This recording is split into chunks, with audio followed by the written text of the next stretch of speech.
Clara lived at the top, not just on the top floor of a luxury penthouse in Snow Paulo, but also at the top of social media, fashion brands, and VIP guest lists. She had millions of followers who idolized her, friends who called her Queen, and an entire world revolved around his image. Designer clothes, international travel, cars she didn't even know how to drive but used as backdrops for photos, restaurants where I took more selfies than bites. She smiled, always, his eyes, but there was something that no lens could capture.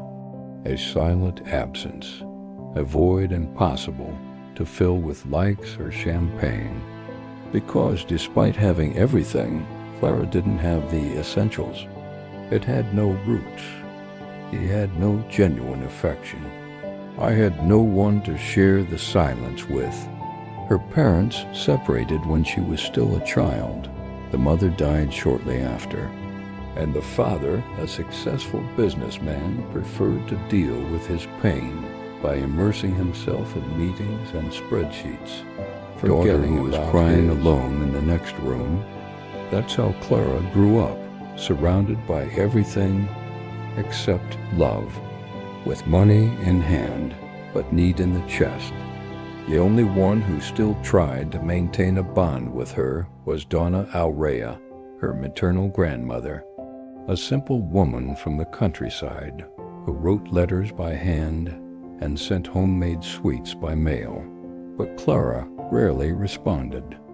I thought it was all tacky, old-fashioned, out of context. The truth, Clara was ashamed of her grandmother, but he denied precisely the only part of it that was true. And then, like a castle made of glass, everything began to crumble. What no one saw behind the perfectly edited stories was the tension that was growing behind the scenes of his life. The empire built by his father was sinking into debt, accusations, and scandals. And like a domino, everything that supported Clara's false stability came crashing down. The card was declined, the car was seized, the penthouse was auctioned, and the friends, they disappeared like smoke. The messages stopped, the proposals disappeared.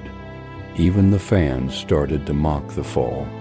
Clara, for the first time, felt the bitter taste of unfiltered loneliness. No makeup, no audience. There was no one, except a memory. Donna Aurea, that lady with wrinkled hands and a huge heart, the only one who never gave up on her, the only one that was always there, even when ignored. And it was with swollen eyes, shattered pride, and a backpack on her back that Clara boarded an intercity bus with no defined destination except the one that the heart silently always knew where it was. The road seemed longer than it was, maybe because it was the first trip Clara had taken without a camera, without an outfit, without expectations. It was just her fear, and a cruel doubt. Will she still accept me? The bus stopped at a modest bus station where time seemed to pass slowly. The sky was gray, and a light rain was beginning to fall down with hesitant steps, taking a deep breath. The cell phone was dead. There were no taxis, and everything around seemed too small for someone who had lived for years in a bubble of excess. She walked through the narrow streets, trying to remember the path of her childhood. The trees, the broken sidewalks, the smells, everything looked the same, except her. And then, as he turned the corner, he saw the house, small, with worn paint and a creaky gate, but with the same flower in the first window pot, the same yellow light on in the late afternoon. Clara approached, her heart racing. He knocked on the door, his knuckles trembling. For a few seconds, nothing. Time has stopped. Until the door opened, and there she was, Donna Aurea, older, more fragile, but with the same sparkle in his eyes as always. She didn't say anything, he just looked at Clara tenderly, and he hugged her without asking what happened. No charge. Without judging, come back, just hug, and it was there, as if to say, in that silent embrace, one day you understood. She hadn't lost everything. She had only lost what had never truly been hers: status, appearance, ego. But there, back at Grandma's house in the warmth of a simple and true home, she was beginning to rediscover what she had tried to bury her entire life: love, humility, the truth, and the value of family. And little did Clara know that the greatest revelations of his life were yet to come. Clara was 26 years. She was beautiful, charismatic, a successful influencer. Their days began with imported coffee served on gold trays and ended with behind-the-scenes stories from exclusive events. He lived in luxurious penthouses, wore clothes that cost more than minimum wage, and took rides on private jets as if they were taxes. But behind the impeccable filters and practiced smiles, there was a spoiled young woman, and deeply disconnected from what was once real. His childhood was the mother died too soon. The father threw himself into business as an escape from the pain. Clara grew up being raised by nannies, drivers, and the limits of the black card. Everything she knew about affection was shallow, quick, and disposable. He learned to live by appearances, and over time to believe in them too. But there was one exception, an outlier, a name she avoided but which never forgot her: Donna Aurea, the maternal grandmother. A simple woman, with calloused hands, someone who still sent long messages with "daughter" at the beginning and "God bless you" at the end. She didn't send pics, I sent prayers. He sent affection, I sent my best wishes. But Clara ignored it. He thought his grandmother was square, too country. It didn't match your feed. It didn't fit into their stories. He barely responded. He never visited. Over time, the "good morning, my love" turned into silence. Not because Donna Aurea gave up, but because I knew that love it is expected. Be. And then fate did what Clara never had the courage to do. He threw it back on the ground. No warning, no anesthesia. It all started with a scandal involving the father's name. Fraud, corruption, embezzlement. Headlines popped. The partners disappeared. Justice came knocking. And what once seemed armored fell like a house of cards. In a matter of weeks, Clara lost everything. The money, the house, the invitations. But she was in control. And when that happens, there are only two options left. The illusion, or you sank, or learn to swim with your soul. She, by instinct, chose to survive. No money, no direction, no friends, not knowing who to turn to. She remembered the only person who never charged her, never turned his back, never asked for anything in return. Donna Aurea, with a backpack on her back and her pride shattered, Clara boarded a regular bus, the first one of her life. No first class, Wi-Fi, no dressing. The journey was long, number, not because of the distance, but by weight. Every kilometer felt like a memory, a guilt, an accumulated shame. Upon arriving in the small town where her grandmother lived, time seemed to have stopped. The streets had the same smell of childhood. The trees, the rooftops, the street dogs. Everything looked the same, except Clara. She was not the same anymore, and deep down I knew it was never all it seemed. That was his first appearance in front of the house's rusty gate. He hesitated. Would it be received? Was there still room for her there? It hit and waited. The door creaked slowly, and in the doorway the grandmother appeared, older, more fragile, but with the same look of tenderness.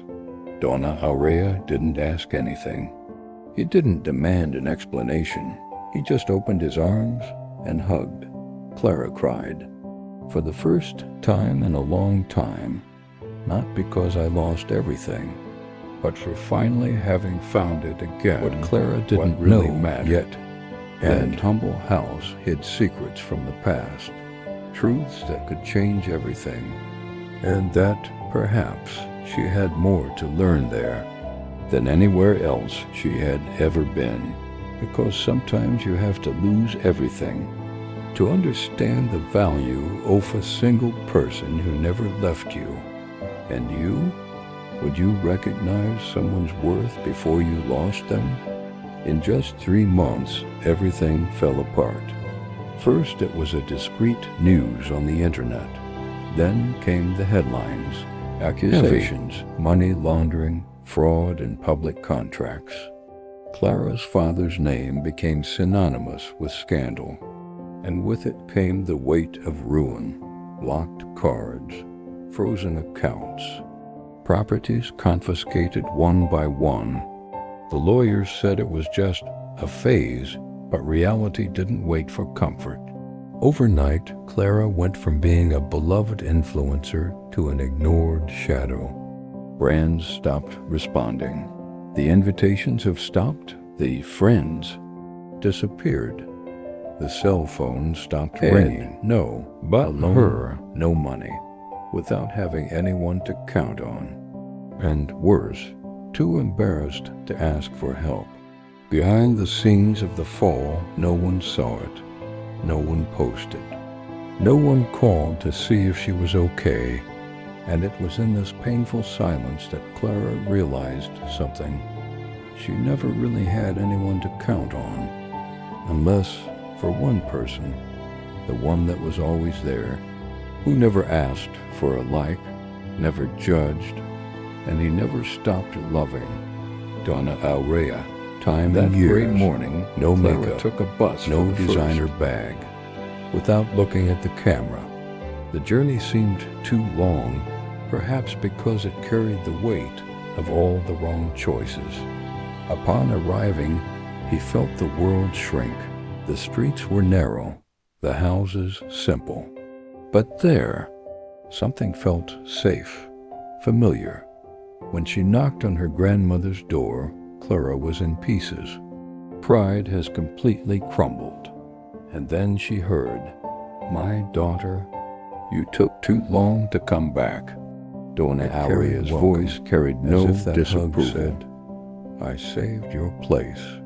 It was at that moment that Clara collapsed. In her grandmother's arms, she cried like she hadn't cried in years. No rush, no posing, no filter. In the early days, Clara felt like a stranger in her own life. The bed was hard, the food was simple, and the silence deafening. She didn't know how to sweep the house. I didn't know how to boil water to make coffee. I didn't know how to listen to stories without interrupting. He knew how to teach. He knew how to respect other people's time. He knew how to accept even mistakes. Clara saw her grandmother wake up at 5 in the morning, prepare the bread that was sold on the street, take care of plants, humming old songs while sweeping the yard. And everything she once considered poor now seemed beautiful, authentic, true. Little by little, Clara exchanged her cell phone for her recipe book. She left the dressing room mirror for the living room mirror that truly reflected who she was. He learned to make coffee the way his grandmother liked it, folding clothes, listening without rushing, speaking without showing off. She still made mistakes, but unlike before, Now I wanted to get it right. One night, sitting on the porch, Clara asked, "Grandma, why didn't you ever give up on me?" Donna Aurea smiled, looking at the sky. "Because I knew one day you would come back. And love, daughter, love waits, always waits." And a hug That sentence came like a punch. Clara realized that even though she had everything, she never had that. There was never anyone who really waited for her. And now she had. But the most surprising thing was yet to come. Because between recipes, clothes on the line, and late afternoon conversations, Clara would discover that her grandmother carried a past she never imagined. Secrets kept under lock and key, truths that would change everything, and that would make Clara rethink her own name, story, her own origin. Because sometimes what seems like the end is just the beginning. And what Clara was about to discover, it wasn't just about his family. It was about herself, about who she was before all this, about who she could be if she had the courage to continue. And you? Would I have that courage? Would I, in Clara's place, know how to recognize the value of someone simple before it's too late? One cold night, Clara woke up startled by a noise coming from the house was silent during that night. Then, everything seemed even quieter. But that sound, it was rhythmic, familiar. Leaving the room still sleepy and wrapped in a blanket, Clara followed the scent. Smell of warm bread, smell of childhood. There she was, Donna Aurea, standing with the dim kitchen light on. She wore an old apron and stirred a bowl of dough as if it were an extension of her own body. Around pots of flour, baking trays, and a doorway already watching 3 a.m. For a moment she felt small, useless, disconnected from that world that was now hers. "Do you still do this?" she asked, her voice low, as if she was afraid of the answer. Donna Aurea stopped stirring the dough and looked at her granddaughter with a serene smile. One of those smiles that is seen a lot, but still chooses to be sweet. "I always did," he replied calmly. "Only you who have never seen it." That sentence entered Clara's heart. Had never like seen a delicate blade, not because Grandma hid it, but because she never looked. She's always been too busy, too focused on bright screens, edited lives, selfies, and events. And now, there, in front of that woman with marked hands and a firm gaze, she saw. For the first time, he truly saw. The woman who supported 3 generations with dignity, who sold bread, washed clothes, took care of her grandson, cooked for neighbors, comforted grieving mothers, sewed for others. And yet he never complained, even with little, never lacked love. Clara sat at the table, saying nothing, just watching, absorbing every gesture of the grandmother as if witnessing a silent miracle. And then he cried, not from sadness, but of shame, and also of gratitude. Shame for everything you missed. Gratitude that there is still time to see. Donna Aurea approached, wiping her hands on her apron. He placed a cup of tea in front of his granddaughter, and he sat down beside her. Who knows the time? "Daughter, life isn't just what we show others. It's what we live when no one's looking. It is in silence, in routine, that we learn who we really are." Clara just nodded. The throat is blocked, the chest tight. "I was so blind, Grandma, you tried so hard to show me. And I was too busy being someone I don't even know if I was." And Donna Aurea smiled again, this time with teary eyes. "But now you see, and that is already a lot. Something In the inside days that Clara followed changed. subtly but definitively. She started waking up early, helping with household chores, accompanying her grandmother in making bread, listening to the stories of the neighbors who came to buy delicacies, understanding the value of simplicity and the greatness that lies within it. And most importantly, it started to build one's own identity, no longer based on status, followers, or brands, but in real values. He started writing down recipes Notebook. and his grandmother, making notes about family history, asking about her mother's childhood, about the past she never wanted to hear. And that's when everything started to change again. Because the closer Clara got, the more she discovered that there was a lot she didn't know. One afternoon, while organizing a forgotten drawer, Clara found a wooden box. It was old, covered in a hand-embroidered cloth. Inside it there were letters, yellowed photos, old receipts, and among the papers, a sealed envelope, his name written in shaky handwriting. For Clara, when you're ready to know the truth. Her heart raced. It was his mother's handwriting. His hands were shaking as he opened the envelope. Inside was a long letter, and its contents would change everything Clara thought she knew about her life. But before continuing reading, Donna Awea appeared at the bedroom door. It was silent for a few seconds, and seeing the box open, he simply said, "If you've made it this far, it's because you're ready. But know this, daughter, the truth sometimes hurts, and it also sets you free." Clara looked at her grandmother. For the first time, he felt like he was about to face the real world. Not the digital world of appearances, but the raw story of your own existence. The letter revealed secrets that had been kept for decades. Details about the mother's life, about choices made in silence, about absences she never understood.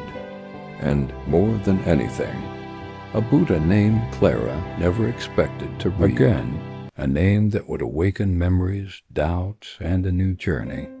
Because in that envelope, Clara didn't just meet the woman who was her mother. She discovered who she herself was, or rather, how could be. And you? How many times have you failed to see what was always there by your side? How many times have you ignored the simple gestures of those who love you most?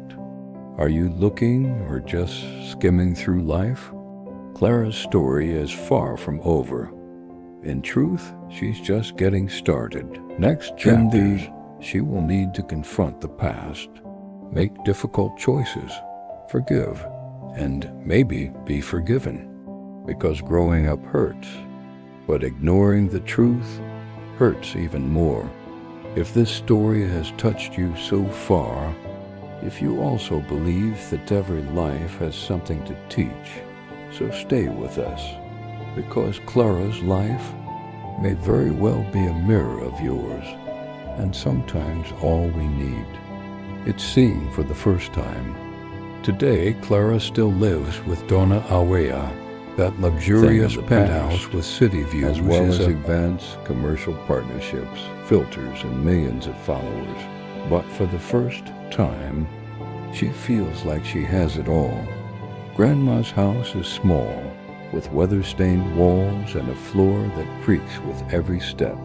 But it was there that Clara rediscovered comfortable silence, sincere laughter, and the value of the smell of bread coming out of the oven. Today, she no longer posts photos of breakfast on golden trays.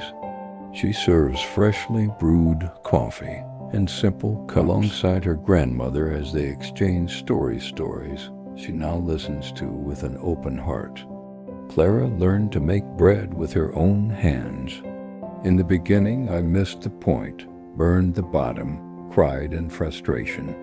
But Donna Aurea smiled and said, "That's right. Even bread needs to rest to rise." That phrase kept echoing in her mind, because somehow it was also useful for life. With each wave, Clara reconnects with something she had lost without realizing it. Time, patience, presence. There, among flour, yeast, and oven heat, she found more than a new routine. She found a new version of herself. She didn't lose everything. She lost what was never truly hers: status, prestige, numbers, appearances.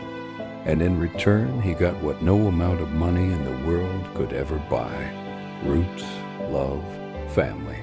Today, Clara knows that she doesn't need the whole world at her feet. A sincere hug is enough, a shared table, a voice at the end of the hallway saying, "Good morning," tenderly. Way to simplicity gave. Haste turned into caution. And the loneliness gave way to something she hadn't felt in years: belonging. She spent years trying to be seen, but she was only truly seen when she returned to the only person who never stopped seeing her with love: your grandmother. Maybe that was it from the beginning. Maybe she didn't need to conquer the world, but just allow yourself to come home.